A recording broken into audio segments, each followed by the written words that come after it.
Hezbollah ने Israel के सबसे बेहतरीन एयर डिफेंस सिस्टम को ध्वस्त कर दिया है।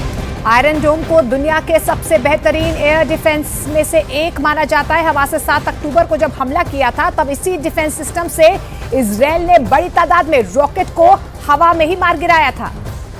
इजराइल की मुश्किलें कम होने का नाम नहीं ले रही हैं। एक तरफ गाजा में उसे हमास के लड़ाकों से लड़ना पड़ रहा है, दूसरी तरफ हिजबुल्लाह परेशान कर रहा है। दूसरी तरफ आपको बता दें, हिजबुल्लाह लड़ाकों ने हमले में दुनिया के टॉप डिफेंस सिस्टम में से एक आयरन डोम को ध्वस्त करने का दावा किया है। 7 अक्टूबर की सुबह भी हमास ने आयरन डोम को चकमा दे दिया था।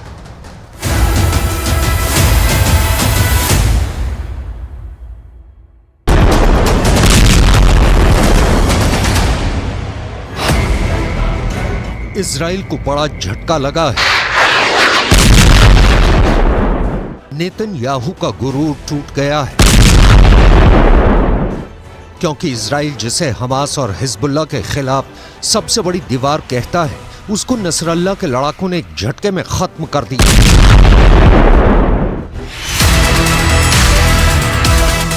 हिजबुल्लाह का दावा है कि उसने इजराइल के आयरन डोम को एक झटके में फोड़ दिया है।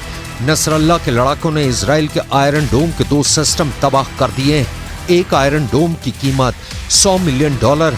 हिंदुस्तान की करेंसी में बात करें तो करीब 800 करोड़। मतलब हिजबुल्लाह ने एक झटके में इजराइल के 1600 करोड़ रुपए तबाह कर दिए।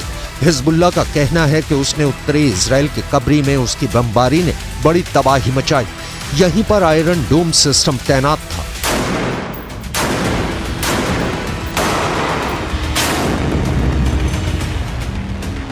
ये बात पश्चिमी मीडिया भी बता रहा है और इसकी चर्चा अमेरिका में भी हो रही है, लेकिन इजराइल ने इस पर पूरी तरह से चुप्पी साध रखी है।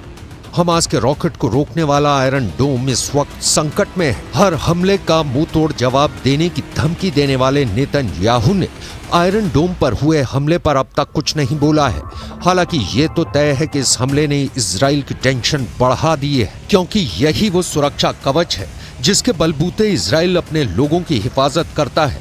उसकी सीमा में आने वाले रॉकेट और मिसाइल को इजराइल अपने इसी मिसाइल डिफेंस सिस्टम से मार गिराता है। 7 अक्टूबर को भी जब हमास ने करीब 5000 रॉकेट से हमला किया तो आयरन डोम ने बड़ी तादाद में रॉकेट मार गिराए थे। हिजबुल्लाह जानता है कि रॉकेट इजराइल पर बेअसर साबित होते हैं, इसलिए अब उसने एंटी टैंक मिसाइलों का सहारा लिया है। वो तोप से भी गोलाबारी कर रहा है।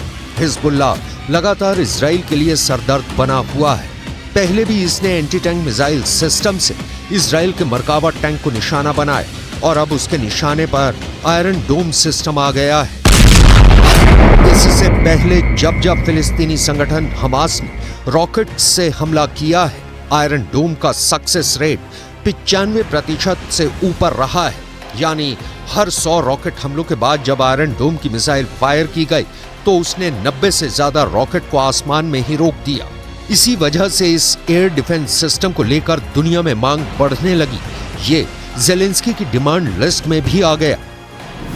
आयरन डोम 4 किलोमीटर से लेकर 70 किलोमीटर दूर से हो रहे हमलों को रोक सकता है।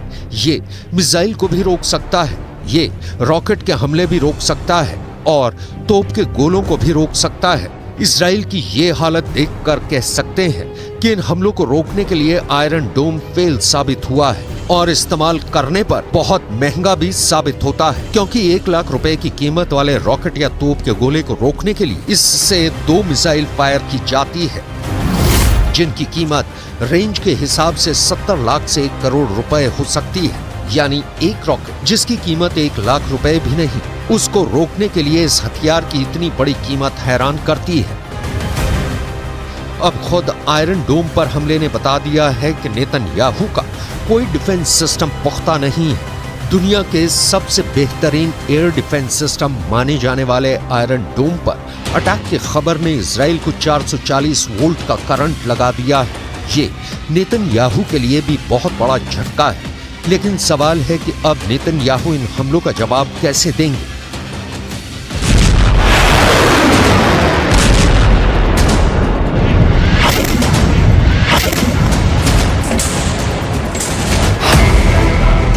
हिजबुल्लाह के धमाके के बाद 2 लोग बहुत ज्यादा टेंशन में हैं। गाजा और इजराइल के बीच चल रहे युद्ध ने पूरे पश्चिम एशिया को तीसरे विश्व युद्ध के एपिसेंटर में तब्दील कर दिया है और इसकी वजह से दो ताकतें सबसे ज्यादा फिक्र में डूबी हुई हैं। पहले हैं इजराइल के प्रधानमंत्री बेंजामिन नेतन्याहू और दूसरे हैं अमेरिका के राष्ट्रपति जो बाइडेन। दोनों की टेंशन का मीटर लगातार रेड लाइन को पार करता जा रहा है। इस तस्वीर को लेकर खौफ बहुत ज्यादा है। हमास से 2.5 महीने से जारी जंग और हिजबुल्लाह के बढ़ते हमलों के बीच अमेरिका के रक्षा मंत्री लॉयड ऑस्टिन इजराइल पहुंच गए। यहां उन्होंने एक बार फिर दोहराया कि इस जंग में अमेरिका इजराइल के साथ है। हालांकि उन्होंने इस पर कुछ भी नहीं कहा कि अगर हिजबुल्लाह की तरफ से हमले तेज हुए तब भी वो इजराइल का साथ देंगे। Palestinian civilians in Gaza is both a moral duty and a strategic imperative. So we will continue to stand up for Israel's bedrock right to defend itself.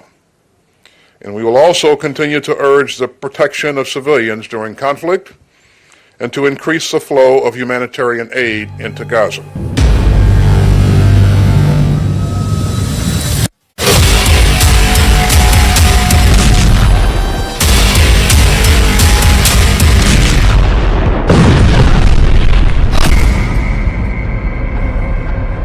एक तरफ हमास गाजा पट्टी में इजरायली सेना को कड़ी टक्कर दे रहा है, दूसरी तरफ लेबनान बॉर्डर पर हिजबुल्लाह लगातार फायरिंग कर रहा है। ऐसे में सवाल है कि इजराइल के लिए अगला खतरा कौन सा आने वाला है। ये बात नेतन्याहू अच्छी तरह से जानते हैं कि इस जंग में अमेरिका से भले ही उसको मदद मिल जाए, लेकिन युद्ध तो उसे खुद लड़ना होगा। मोर्चे पर उसके ही सैनिकों को तैनात होना होगा। इसलिए हिजबुल्लाह की तरफ से हमले तेज होने के बाद नेतन्याहू ने अपना वॉर ट्रायंगल तैयार कर लिया है। नेतन्याहू के वॉर ट्रायंगल में सबसे बड़ा कोना गाजा में हमास का पूरी तरह खात्मा है। नेतन्याहू के वॉर ट्रायंगल में दूसरा बड़ा कोना लेबनान में हिजबुल्लाह का अंत है, जबकि नेतन्याहू के वॉर ट्रायंगल का तीसरा सबसे खतरनाक कोना है सीरिया, जहां पर इजराइल की एयरफोर्स ने हमले तेज कर दिए हैं। ये तीनों जगह या देश इजराइल के बॉर्डर से लगे हुए हैं और इजराइल इन्हें अपने खिलाफ सबसे बड़ा खतरा मानता है। यही वजह है कि इजराइल साल के 12 महीने, महीने के 30 दिन और दिन के 24 घंटे युद्ध के मोड में रहता है। उसकी सेनाएं हमेशा एक्टिव रहती हैं, दुश्मनों को लेकर हमेशा चौकन्ना रहती हैं।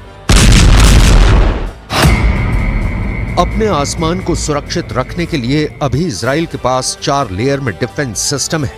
पहला है आयरन डोम, जो रॉकेट और विमानों को 70 किलोमीटर के दायरे में रोक सकता है। मिड सेगमेंट में दूसरा है डेविड स्लिंग सिस्टम, जो 250 किलोमीटर की रेंज तक मिसाइल या विमान का दुश्मन बन जाता है। एरो 2 एयर डिफेंस सिस्टम, इसकी रेंज भी 250 किलोमीटर तक है।